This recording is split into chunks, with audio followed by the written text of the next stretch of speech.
Hello, hello, hello, and welcome to another fabulous evening of PD Reimagined. So nice to see everybody. And look, we've got some excited people. Hi, Jose, Javier. Please, everybody, introduce yourselves or comment and let us know how you're feeling. It's just been obviously Valentine's Day. We want to know, how was Valentine's Day for you? Some people, it's a good thing. For others, not so much. So please feel free to use emojis or whatever else, use the comments, and let us know. Again, as always, what to expect. I thought today I might actually explain, and sometimes I do this and sometimes I forget, but some of the things that were in the box and explain the thinking behind that. So we had the shower steamers. Oh, by the way, if everyone could just put themselves on mute, that would be great. Is everyone on mute? There's somebody that I can hear. Anyway, so we had the shower steamers, and that was really because breath is such a great shortcut to mindfulness. So we wanted people to, when they're in the shower, just take a deep breath and find that mindfulness.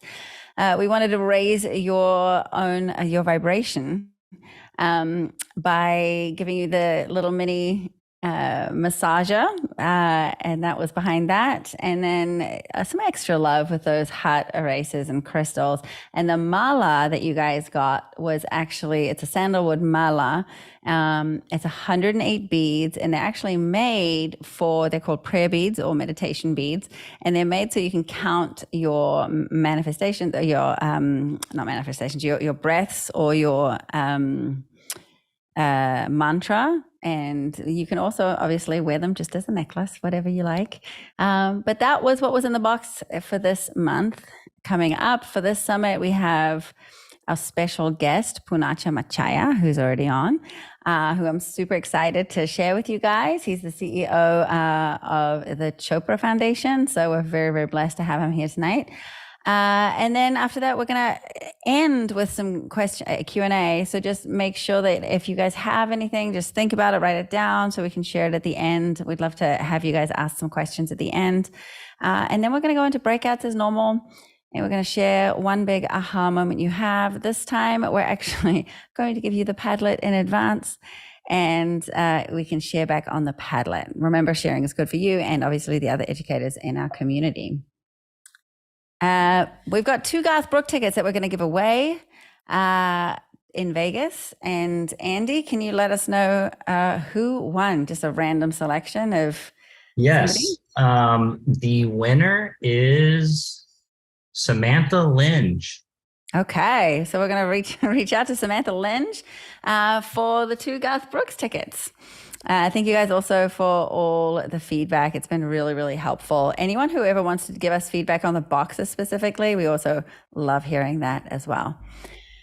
Last summit, our theme was mindfulness in a mindful world. We talked to the fabulous Sam and Annika Harris, who shared their expertise on consciousness and artificial intelligence and mindfulness.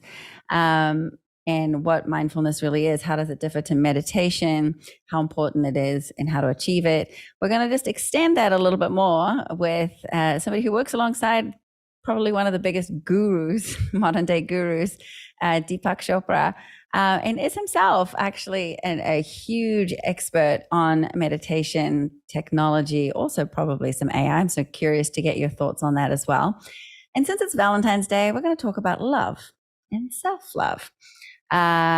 So I'm excited to do that. Poonacha, you might have read earlier. Here's his bio.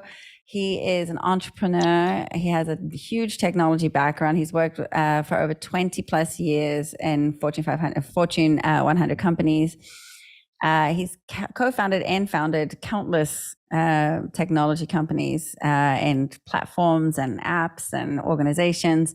And I was completely enthralled when I met him for a glass of wine. At some point I said, you have to come and talk to these teachers. Please come and talk to my teachers. And graciously he said, yes, I'm absolutely happy to do that. So here he is now. Welcome, Poonacha. I just wanted to share this quick quote of Deepak, who you work with, because it is so related to Valentine's Day. Love is the beginning of the journey, its end, and the journey itself, which I love. On the path to love, impossibilities are resolved by turning non-love into love. And this bit was the thing that really was the clincher for me. The love you feel in life is a reflection of the love you feel in yourself. Love is the ultimate truth at the heart of the universe and transcends all boundaries. So with that, welcome, Poonacha. Thank you, Nadine. I'm really grateful. But I'm really, really happy to have you here. Thank you, thank you, thank you.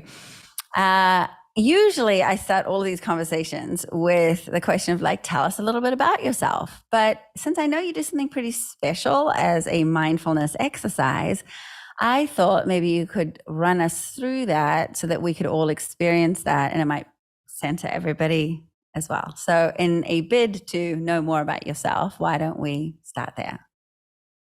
Thank you, Nadine. First of all, deep gratitude to all the teachers. I stand on the shoulder of giants. I've had so many people who have been teachers in my life, and for that, I'm eternally grateful. And I call myself from level 53. And that's at this age, I go back and I look at my life, and I want to kind of share one of those teachings. And this is something which I've learned from Deepak. Who am I? Right? So this is an interesting question. And this is actually a very simple meditation. So I want to kind of maybe take you all through this very simple 3-minute meditation as we sit down from all over the US, I presume. So why don't you all sit down, just relax. You can keep your eyes closed or keep your eyes open and just take a deep breath. You just mentioned breath. Breath is an amazing anchor. It connects you with your body and mind. So take a deep breath and just let go. And as you close your eyes, you can just observe your sensations, images, feelings, and thoughts. Just observe as you take your breath, observe your sensations, your images, your feelings, and thoughts that come to you. Do not try to manipulate it, just observe it. And as you observe your sensations, images, feelings, and thoughts, let's seed these 4 questions into your consciousness. The first soul question. And now we're going to get into your soul profile. Who am I? Who am I? And ask this question, who am I? Just bring into your mind's eye everything that's going in your life. Just observe it. Who am I?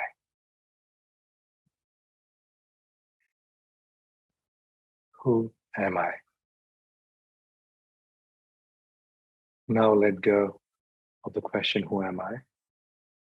The second question, what do I want? What do I want? So once again, ask the question, observe everything that comes into your mind's eye.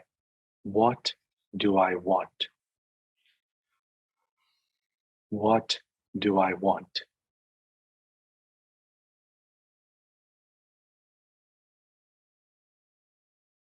Third question, what is my purpose? What is my purpose? Why am I here? What is my purpose? Observing your sensations, images, feelings, and thoughts. Final question. What am I grateful for? What am I grateful for? And as you observe all the sensations, images, feelings, and thoughts, let's go one step deeper. And silently in your mind, you can basically say, I am first name, last name. I am Claudia Perez. I am first name, last name. I am Lisa Brower. And I am Luis Rodriguez. Just repeat in your mind, I am first name, last name. And as you do that, bring into your mind's eye everything that's going on in your life today, present moment. The good, the bad, the ugly, Valentine's Day, love it, the lovers, everything, whatever is going on in your life. I am, first name, last name. Now let go of the last name and just say, I am, first name. I am Nadine. I am Claudia.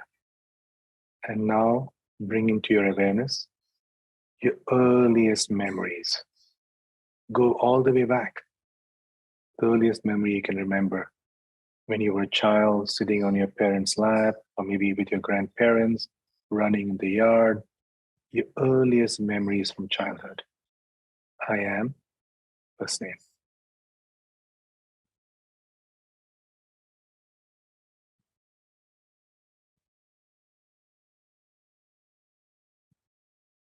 Now let go of the first name and just reflect. I am. I am. Or just the mantra, aham, the vibration of I am. Aham. I am.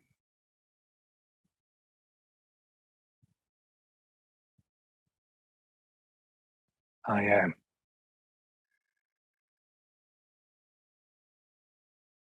Now let go of the I am and just spend the next few seconds in silence.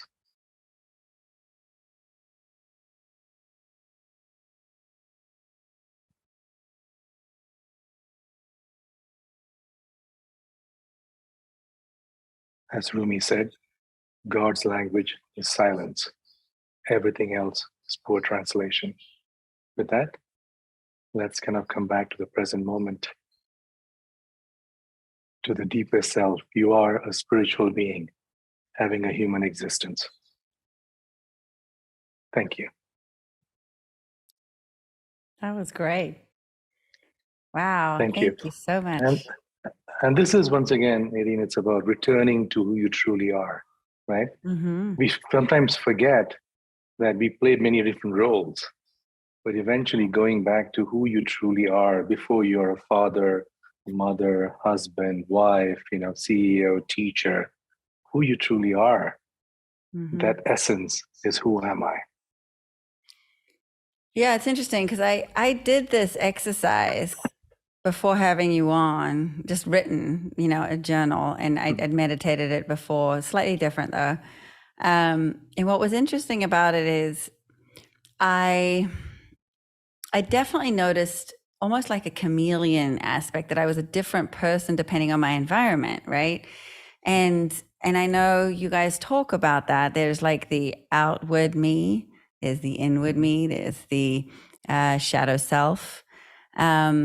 And when I tried to break that down, I remember thinking, oh, what's the difference between the inward me, which, okay, just to back up a second. So the outward me is the me that I want everyone to see. That's the one that I want to portray, that I want other people to see. So that one's easy because it's like my espoused theory of myself, right? Yeah. And then my inward me is kind of the stuff that I hide. It's the stuff that's a little bit more vulnerable at times, or the stuff that might have doubts or things like that in it.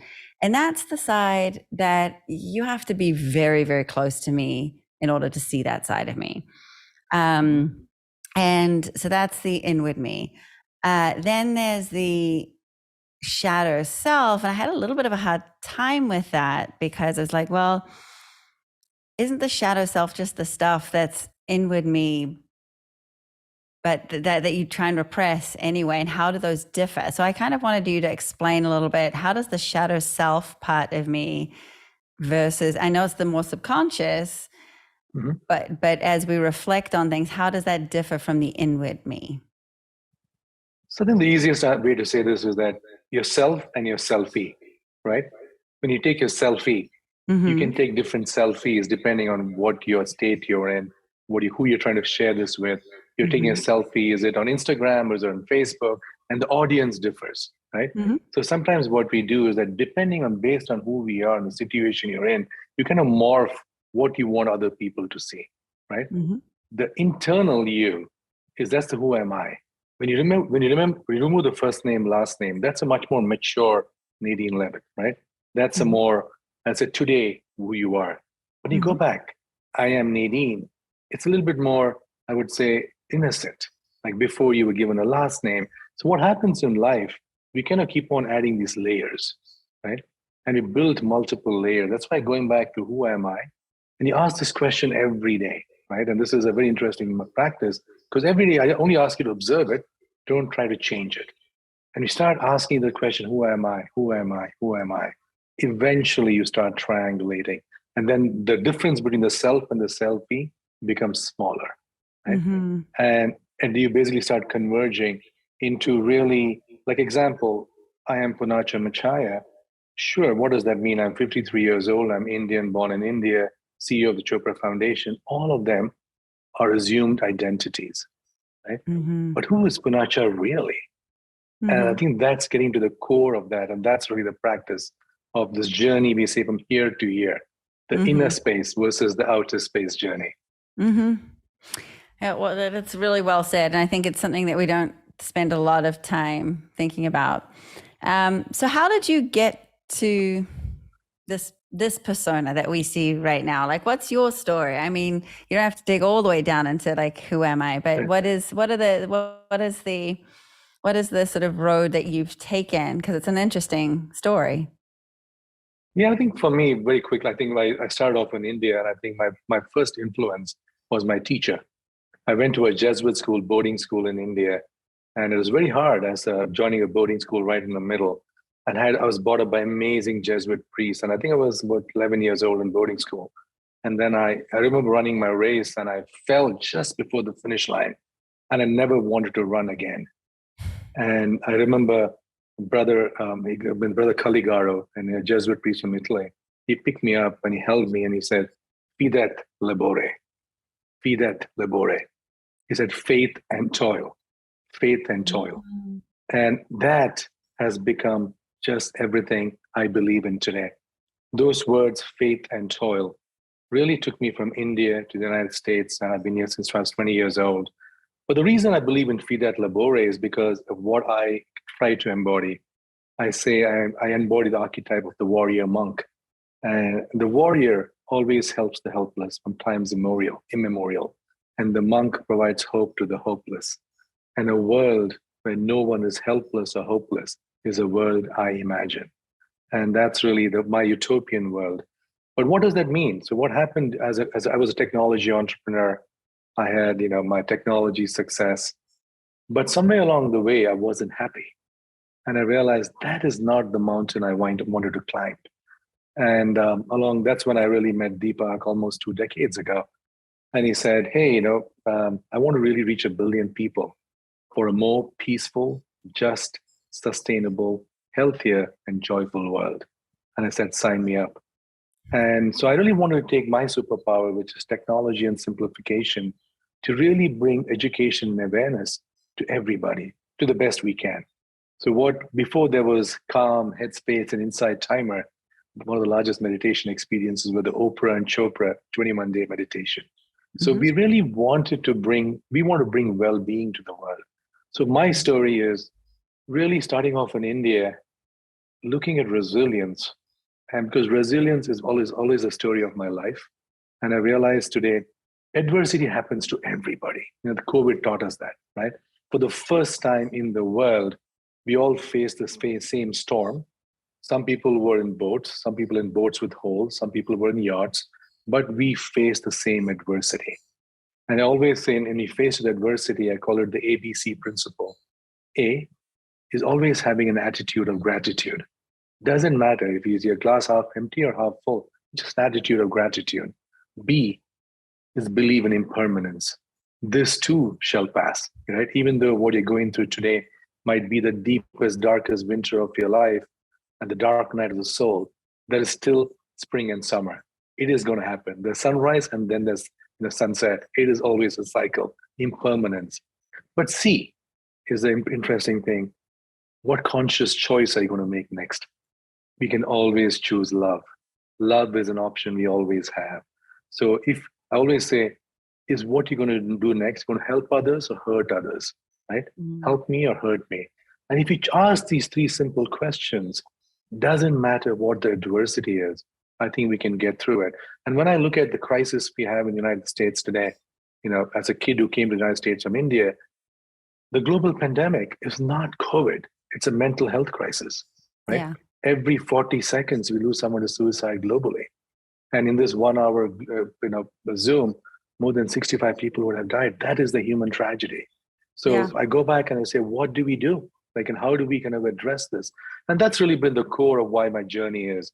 My journey started off in Fidet Labore, faith and toil, now really teaching resilience and well-being, and really bringing a Chopra Foundation. We focus on two things: mental health and longevity, improving health span and transforming well-being. So that's kind of my Reader's Digest version of my life.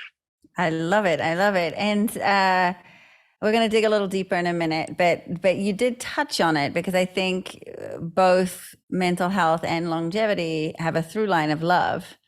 And we've just celebrated Valentine's Day. So let's talk a little bit about love. What do you think why is love so important? Yeah, this is something, it is so important that we decided to create a movement around it. I think today people talk about love, but I don't know if they really understand what love really means. And from our perspective, we talk about love in action. Because love without action is irrelevant, right? So what does love in action mean? And how do we make love the core of everything we do? So I want to share maybe 4 things, right? And we call those the 4 A's. The first A is attention, deep listening. Listening with your body, mind, and spirit. When you are in love, when you love somebody, when you care about somebody, the first thing is attention, deep listening. And today, people have lost the art of listening. And when I say listen with every part of you, not just on your cell phone. Listen with your body, mind, and every cell in your body. When you have deep listening, deep attention, the next A is appreciation. You appreciate each and every one's uniqueness. You see, the lines on their face you never saw. You saw the smile. You see attributes of them. You see personalities of them. Being seen requires you to have attention and then appreciation. And when you have attention and appreciation, and the next A is affection, love, kindness, tenderness, compassion. I always joke that the world doesn't need Tinder, it needs tender, right? And tenderness should be the virtue we all cultivate. And with love, I think it's about tenderness and compassion. That's affection. And the last A is acceptance. First of all, accepting yourself. Right? It's hard to accept yourself before accepting anybody else. So really finding that source. So we really want to kind of focus on making these 4 A's the core of everything we do today. When you say I love somebody, and people say, I don't know, what does it really mean? We want to give people tools to really understand and give them some kind of appreciation to, I would say, exhibit these attributes, right? So when I work with kids or I work with some of my people, my team, I go back and say, do you love them? Okay, great. So what does that mean, right? How much attention are you providing to them, right? Are you really appreciating them? How much appreciation do you have for them? How are you demonstrating your affection? And how much acceptance do you have for them? And when you have these 4 attributes, love happens. And that's just, one of our core principles. I love that. And I think it's just as relevant to yourself and self-love, all 4 of those, right? So Absolutely. From a self-love perspective, what do those 4, it's love in action. So what does that look like? What does that mean? What are some examples of how that looks? Yeah, so if you just think about attention, right? So attention is attention to yourself, right? How do you, sometimes we are so running from meeting to meeting, classroom to classroom. You don't even breathe, right? So the one thing I would like to say is that as part of attention, just practice one exercise. It is called the stop exercise, STOP. Literally stop from moment to moment. S is for stop. T is take a deep breath and smile. O is observe. How do I feel? P is proceed with awareness. You know what? If we do not stop to take care of yourself, what is this vessel? If we basically start this exercise saying we are spiritual beings having a human experience, you know what? We deserve to stop and slip into the gap, right? So when you really just stop and observe the silence, we can reconnect. Remember that which we have dismembered, right? Really going deep in. So I would say, pay attention, right? Once you pay attention to yourself, really appreciate, instead of always trying to say, no, something's wrong with me, I am not good enough, I'm not this, I am not that, I wish I was this, I wish I was that. Mm-hmm. You know what? Appreciate amazing things you have done. To be alive, to be on this call, to be able to do what we're doing is the biggest mystery of existence. Every day I get up in the morning, I appreciate, I'm like, wow, I'm here. I get to be on this call today. How amazing it is. This kid who came from India in 1991, 92 is now on the Zoom call, talking to all these amazing teachers. Isn't that magic? We forget there's magic in the world all the time. We are just not tuned into the magic. Mm-hmm. So I would just go back and say, listen, attention to yourself, appreciate yourself, show love to yourself, right? Mm-hmm. Like, I love what you said, give yourself a massager. Yeah, absolutely. You know what? The largest organ in the body is the skin. Give yourself a hug. You know, make intimacy cool again, right? Be intimate, Mm-hmm. right? Hug people. You know, one of the things which happened over the pandemic is that we lost the sense of even holding each other. Mm-hmm. I think we need the sense of touch. So I say, just show affection, right? Yeah. And accept who you are. You are perfect just the way you are. Life is non-linear. Sometimes we think, why did this thing happen to me? And you know, remember, 5 years from now, you'll be like, wow, that's the best thing which ever happened. Like, sometimes this too shall pass. So acceptance is very important. So these 4 principles are something we can incorporate into everything we do, starting with yourself, right? If you don't love yourself, you can't love anybody else, right? You have to, because what we bring into this conversation is our energy. Everybody feels it. If I don't love myself, if I want to kind of embody everything I say, and if I don't embody it, it's not what I say, people feel. Mm-hmm. People I feel. love Right? I love stop though, because it's a very practical tool that, you know, teachers are busy, like in between the moments, and you don't get a whole lot of spare time. And you know, you and I recently spoke, and you shared a stat that was pretty scary to me, that in all of America, there's only 14% or so people meditate or practice meditation or whatever else.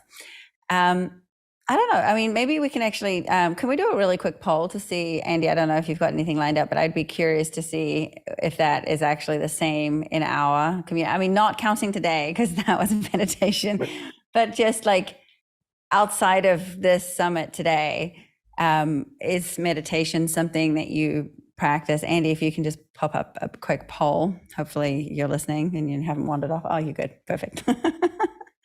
I love it. I'm just curious because I think the stop thing, the stop exercise that you just shared, is something that literally takes a few seconds. It takes half a minute, Right. and that is a meditation.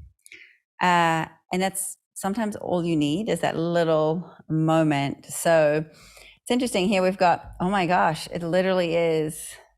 Wow. Okay. We should share the results. Exactly 14%. I love it. That's You know wild. what? This is wild. Well, This although is wild. we're 45% yes when I can. So maybe it's also about like the definition. So, Right. and then there's lots of people who are interested. I know a lot of my friends have a meditation app or one or another downloaded on their phone, but they just don't have a chance to really do it. And so that's kind of interesting. Or even let's even go back and even define, what does meditation even mean, right? We use the word mindfulness. For me, I call it these principles. I call it the STER principle, STER, right? Anything which makes you feel selfless, anything which makes you feel timeless, anything which makes you feel effortless, anything which kind of creates a richness of experience, right? That could be walking your dog, right? If walking your dog gives you that selfless, timeless, or watching a baby or a piece of art, or it don't have to sit down in a om chanting position. That's kind of the biggest, we got to demystify meditation, right? That in which you feel selfless. And that's why I think we need to give people this moments to pause. And I think it's a very precise, I think I tell you, truth is a pathless land. if we're all superhumans, basically born here, we need to find a superpower. So each one of us has special superpowers. We got to find what is that practice that brings you joy, because joy is the only measure of success, not net worth, but self-worth. And joy is about self-worth.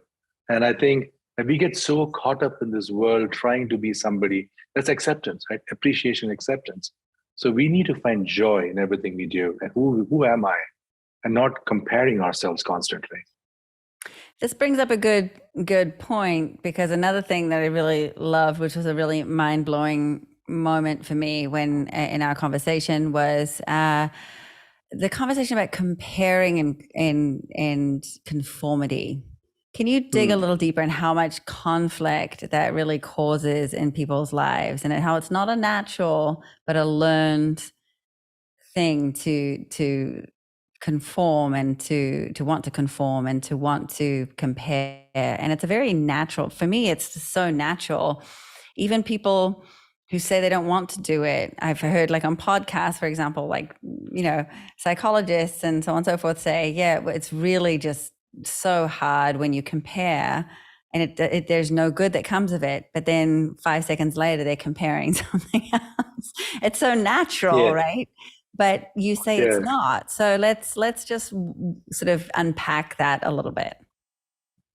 Yeah, I want to kind of attribute this, what I'm talking about now, to a very famous philosopher. And if you're in Ojai, California, you probably know about him, Jidda Krishnamurti, Krishnamurti, a very famous philosopher. I'm kind of a big fan of his. And he wrote a book called Truth is a Pathless Land. It's definitely a very small book, worth reading. You can finish it in one night. And there he says one sentence. He says, comparison and conformity lead to conflict. Comparison and conformity lead to conflict. A mind without conflict is a spiritual mind. And if you unpack that statement, comparison is like, what's my bank balance? How do I look? Am I okay? Am I good enough? Am I too much overweight? And then conformity. I got to be this way. I got to dress this way. I got to act this way. So I could be like, I'm 53 years old. I'm Indian. Maybe I should drive this particular car, because most Indians drive, I don't know, maybe a Lexus or a Toyota Corolla, or a Honda. I don't know. You got to drive this kind of a car. My bank balance should be this way. This is the kind of family I should have, and my kids should go to this kind of schools. Typically, a big comparison and conformity when it comes to, I talk about, I would say, Indian diaspora for sure, right? And then what happens? It creates a conflict. You're constantly comparing every second. But then look at a child. Like when you were basically a child, you were running around, not wearing any clothes, and you were just happy. And then somebody says, you're a male, you're Indian, your name is Pooncha Machaiah, and for the rest of their life, you're kind of screwed. Because now you're defending this very fictional identity, which has kind of come collectively through our collective, we live in a community social structure. So you're constantly putting this bias of who we need to be, right? And that creates this constant, I would say, stress. And that's the biggest challenge. Comparison and conformity is creating the conflict. And this constant comparison takes us away from equanimity or homeostasis or balance, right? If you think about it, somebody who's worth X amount of, why are some of the super rich really worried about money? Because they had 2 billion and somebody else next door moved in with 3 billion, and now that's created stress, right? So we are constantly comparing. So that's kind of really what I try to do. And this has just been a practice and something, it's a constantly learning, is not to compare and conform all the time, right? And just really going back and asking the question, who am I? And then what do I want? And if my what do I want is not what is, somebody else is telling me, then I don't want that, right? I want to go back to what do I want? What is my purpose? Then the conformity goes away. My purpose is this. I don't really need to conform to this, but that's my purpose, right? So the four soul question is almost like an antidote to comparison and conformity. Because when you know who you are, when you know the journey, then it's not so much about comparing and conforming. But isn't there a little bit of a conflict? I mean, look, you're such an amazing entrepreneur, right? You have to, as an entrepreneur, be comparing yourself to like other companies and other platforms, and how are you doing? And in this kind of day and age, in this life, I feel like it's just such a huge part of how we live life. Is it enough? Is it realistic to really have the goal be, I'm never going to compare and I'm never going to want to conform? So the word never should never be there, because it's impossible, right? Yeah. We're living in this world, but not of this world. But maybe I'm going to share with you something that just came to me. This is kind of my mantra. And this is adapted from Carlos Castaneda. It's called the way of the spiritual warrior, right? It's not exactly the same, but this will help solve or maybe address a way to go to be in this world, to be a teacher, to be a parent, but to live a life of equanimity. So I'm going to use these words and let me know how we all feel. You got to be ruthless in achieving your goals, but always be kind, right? Be ruthless in achieving your goals, but always be kind. You have to be cunning sometimes in achieving your goals, but never be cruel, right? Be patient, but never negligent. Be sweet, but never foolish, right? So when you look at this, because we live in this world today, so we have to kind of, it's like walking the razor's edge, right? So when you look at this, not like, okay, it's blindly, I'm never going to compare, but yes, but I don't have to be caught in the drama, right? So you got to know when to go and when to go out, right? So like I said, you got to be ruthless. Yeah, you got to get work done. You can't be just like la-di-da, right? But then while doing that, remember to be kind, not to be cruel, not to be negligent, not to be foolish, right? So that's kind of the way of, I would say, blending, so that you're in this world. I just came back from the Himalayas after spending 3 weeks there. I was talking to some of the monks in the monastery. I think being a monk is very easy. Actually, I think it's very easy because you're living in the mountains. You're not really dealing with, if you're living in Austin or living in New York, living in LA, you ought to live in this world, but not of this world. And how do you then, this balance, how do you be a parent, a teacher, a mother, a father? So I think that's the balance. And that's what I love doing. I believe you got to exist in the chaos. And in the chaos, you got to find the stillness. Yeah, it's very funny. I'm just going to share a really quick story because I do meditate. I love to meditate, and I have a very regular yoga and meditation practice. But I also have a very hectic household. I have kids, I have dogs, I have people coming and going constantly, and my phone's always going, my email, And look, part of me, yes, I would love to get up at 4 a.m. or 5 a.m. and get these things done, but it's just like, then it takes away from my sleep. So often, it's a time when I think it's going to be quiet and I've done everything. And it was like, actually this one particular time, it was like 5 a.m. and it was like quiet. And I was like, okay, great. I'm really going to get into a deep meditation. And literally my dog just gently with his paw goes right up on my hand. I'm like, and then I try to ignore it at first. I'm not going to break. And then like he puts his hand on my shoulder and then he puts his hand on my other shoulder. And I'm like, okay, fine. Now I have to accept that like, this is my environment. And by me repressing, I can just also acknowledge and feel the love and joy that this beautiful dog has just bestowed on me, and that life is messy and that life isn't always this, what we expect it to be. But that in itself, I think, was part of the exercise, right? Which was acceptance. You said you accepted accepting it and saying you accepted the dog, and you brought the dog into your life, and then there was an exchange. I think that's really what sometimes we think of. I need to find a quiet, still place to meditate. No, I think just being present. That's present. Just presence. That's stillness, right? Sometimes just that second, that's good enough, right? Just going in between the gaps. It's powerful because if a teacher is one-on-one with a student, for example, or with another staff or whatever, and you're truly, truly present, and you're noticing everything and how you're feeling, what you're smelling, what you're sensing, and what you're really recognizing, including the context of everything. I wonder if it can be something that actually is also then refueling in some ways because there is that awareness. So I don't know. It's kind of interesting. It's something maybe for us all to try. I don't know. It's a question, not a statement.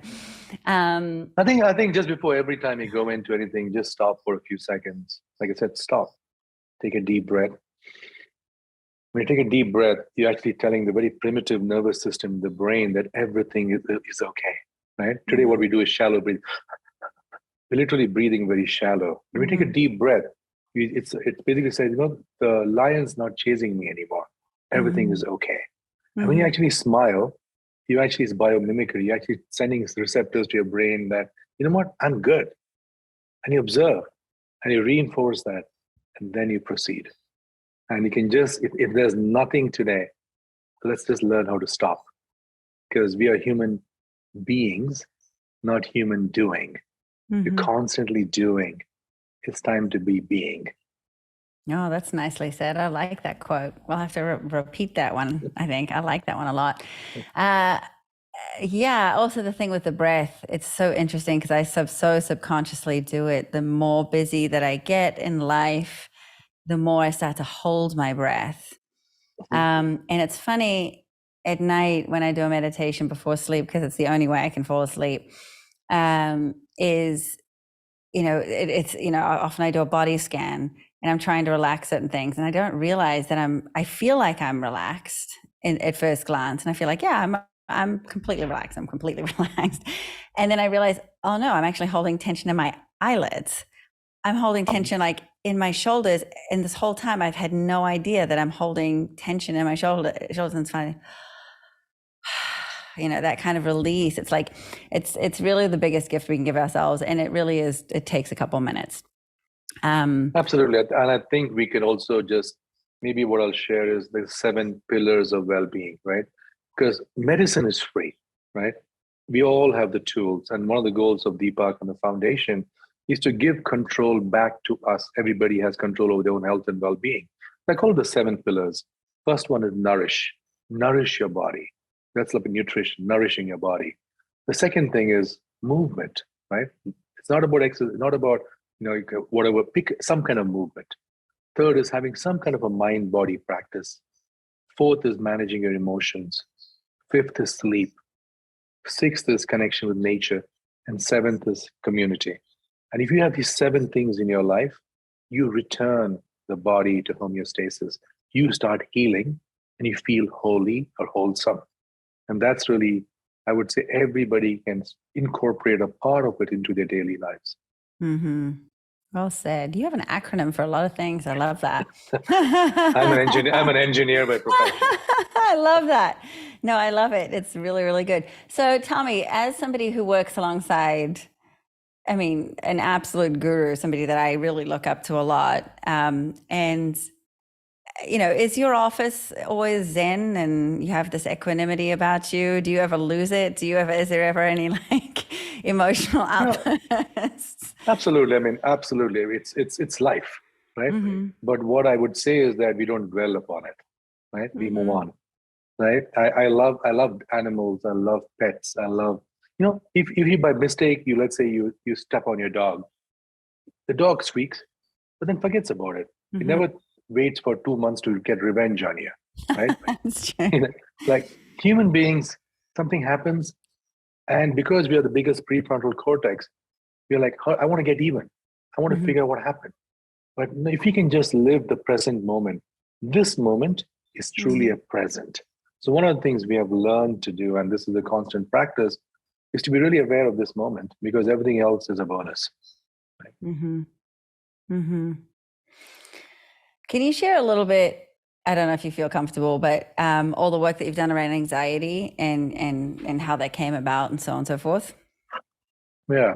So, during the pandemic, my oldest son was an amazing golfer. And we were kind of talking about this. And one of the things which came about was that, he's got anxiety, and, because he's a golfer, I think I realized that, typically every golfer, it's placed between this, between year to year. It doesn't matter how good you are physically. It's a mental toll on you. And I realized when we go back and ask for mental health or health assistance, it was always about pharmaceutical. So I said, I need to find another solution. And if anxiety is the precursor to depression and things like that, I said, I need to kind of really get deep into it. So I was really fortunate to connect with 2 of the leading experts that happen to be husband and wife. One of them is Uma Naidu. She is a physician at Harvard who wrote a book on brain on food. And she basically looked at all things like ADHD and anxiety and OCD, but changes the nutrition to address it. And it's fascinating. And if anybody's not read the book, you should pick it up. It's called Brain on Food, Dr. Uma Naidu. And I'll share the link later if you want. But while I was talking to her, I said, I need to make these changes in my son's diet. Then I realized that, what are some of the tools I can give them? If only 14% meditate, a lot of anxious people, everybody is anxious. People go through life with anxiety. I think more people have anxiety now than ever, for sure. Absolutely, 100%. And it's part of life. It's like a muscle. We just need the tools. And today, just because we're super connected but very lonely, if we were doing this every day and we hung out as communities and we hung out with people, if somebody was anxious, say, Poonacha, you know what? Something's not right with you. Let's go have a cup of tea. A days can go by today with nobody having a cup of tea. But so when I met Uma's husband, Dr. Srini Pillai, who was a leading anxiety expert, he kind of shared with me an acronym called CIRCA, CIRCA. He says, Poonacha, you go to CIRCA when you're anxious. I said, okay, thanks, Doc. What does that really mean? So he said, you know what, if a child is having problems finishing the homework tomorrow, they got the homework due and they're getting really anxious. C, the first C is chunking. Chunking is literally break it up into small pieces. Tell them, how can they break the homework into small pieces? So they feel it's smaller, they take a small piece of it. I is ignore mental chatter. So give them some tools to breathe, to meditate, or whatever we have, something to kind of just, when breath is very good. Is that the monkey mind? Is that kind of the monkey mind that you're, okay. Yeah, silencing? Just ignoring and just watch your breath. You watch your breath, ignore mental chatter. That's one of the tools. R is reality check. Here is that, is not doing my homework the end of the world, right? Reality check. Because sometimes they just get into the loop. And when you get a reality check, it's not the end of the world. I can maybe do it day after tomorrow, I'll lose some points, it's okay. C is control check. How much control do I have on this right now? I got 5 more hours left. How much control do I have to finish this homework?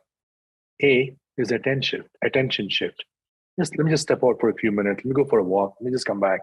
So this CIRCA is a mnemonic which is used by him and the leading anxiety experts in the world. So then I said, let me kind of use this knowledge to share it with everybody I know. So I said, okay, what's the best way to do it? Let's build an app. I just finished building it. I want to make it kind of create a social network around anxiety. Because when we share our stories, and say Nadine says, hey, Poonacha, I did this to deal, when I was anxious, I did this, and Javier can say, when I was anxious, I did this. Or Claudia can say, when I was anxious, I did this. All of a sudden, we have tools, right? We communicate. And then we're not labeling things. We have ways to deal with it, right? Instead of just putting it, so I believe we have lost the abilities to tell stories around things we feel. And feeling vulnerable and sharing is a very important thing. And that's really how I, as a father, was trying to help my son in his journey to understand anxiety. I just wanted to give him the tools to say it's not, I didn't want to label it. It's just giving him the tools to understand it, to reframe it. Yeah. Yeah, I was feeling, it's funny, with education as a whole, I don't know, many of you know that I've gone back to school to get my master's in education leadership, and I'm almost done. So I'm in my very last paper. But what's interesting about it is, there are times where it's supposed to take, between 25 and 30 hours a week of my time. I don't have a whole lot of time. So I'm up at 2:00 in the morning often. And so the anxiety for me is often like right before I start something. I have a big essay due or something. And before I've even started it, that's when the mountain seems so high. And so the concept of this chunking is actually a very, very practical one, because I think when I just start it and I just say, okay, I'm just gonna break it down. So what is it really asking? And I just do the first little bit of it, and then I feel much better about it. But the illusion of the height of whatever is expected of you can be so overwhelming.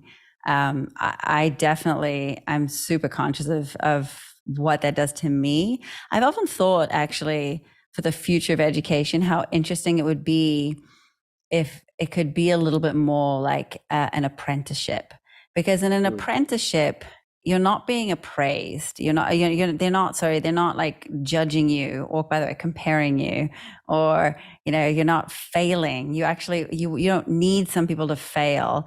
You want everybody to pass, and you want everyone to get through to, you've already got the job type of thing. And it was a very sort of interesting concept, because traditionally, schools were very much a sorting mechanism, whereas that's not really needed anymore. So it's very fascinating. I wonder what school would look like if it was a little bit more like an apprenticeship, where we're really teaching these skills and everybody has their own journey. And, people blossom at different times. They have those light bulb moments at different times. It's a very fascinating sort of concept to me of what could it be if it was a little bit more like an apprenticeship rather than constant tests and assessments and stuff. I guess should we open it up for a minute does anyone have any questions that they want to ask? It's a sort of a once in a lifetime opportunity for you guys to have a quick conversation with somebody as amazing as Poonacha. So if anyone has a question, fire away. See if anybody. I can't really see you. So if anyone has a hand up, just start talking. In the meantime, as they're thinking about it, I will have one more question. What do you think the future of education and the future of, last month we were talking about AI a little bit. I know you're very invested in technology and AI and so on and so forth. So I'm really curious to know what your thoughts are on this. But as we've got ChatGPT and we've got all these AI capabilities that are taking over a lot of the tasks that we're doing, what do you think the role of humans, where do we fit into this, and what are we going to be spending our times doing now that a lot of that's freed up with AI? What do you see as I know you're not like a fortune teller, but So I think I have a perspective, right? So my perspective is that AI is going to basically help us in one way to be our best self, right? Today, if I tell you, Nadine, on the days you slept less than 5 hours, do you know what happened? We don't know, right? So I think at home, at work, at play, on the road, I believe AI can today help you analyze your information, your data, to kind of give you a model for you to find your best self, right? And so that way, from a health and wellness perspective, is where I'm focused on, right?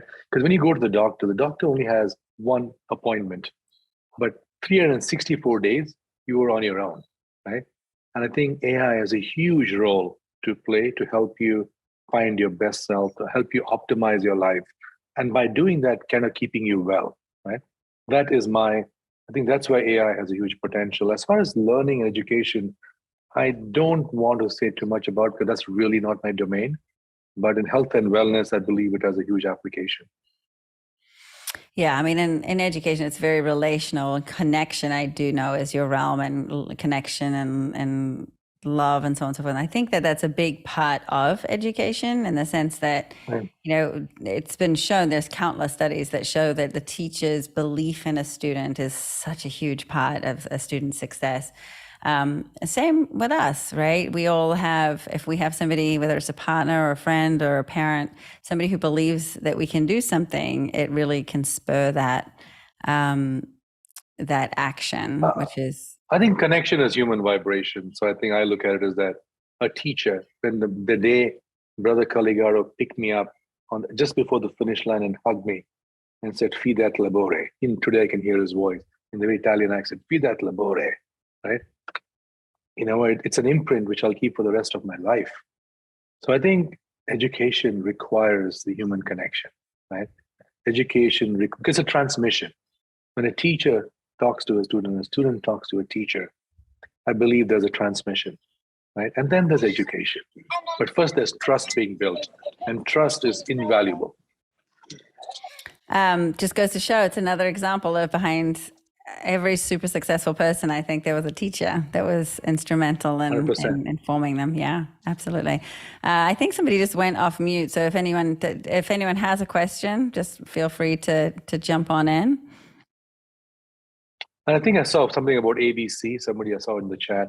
Yeah. So C is what conscious choice are you going to make? Choice. Is what I'm going to do next is going to help others or hurt others? Help me or hurt me? And we actually have this framing of what am I going to do next? I mean, it's not about me, it's about we. Then you kind of go beyond yourself. Somebody else is now dependent on you. So that shifts, the perspective of adversity.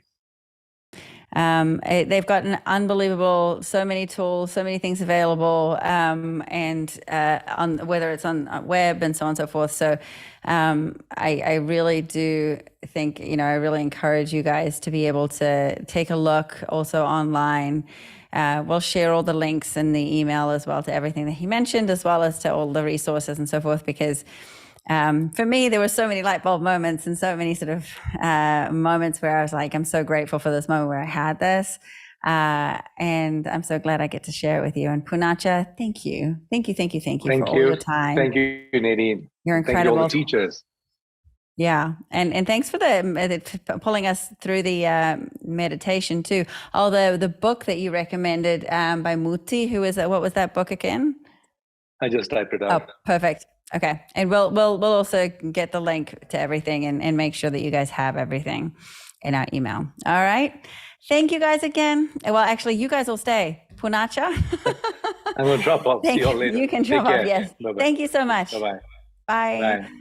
All right. And everybody who is still left, I hope you guys enjoyed that. He's incredible. And always, even on Zoom, there's this sort of calmness that comes to me, which is amazing. So I'm glad we all got the opportunity to hear from him. Let's go into our breakouts. Before we do, Andy, thank you.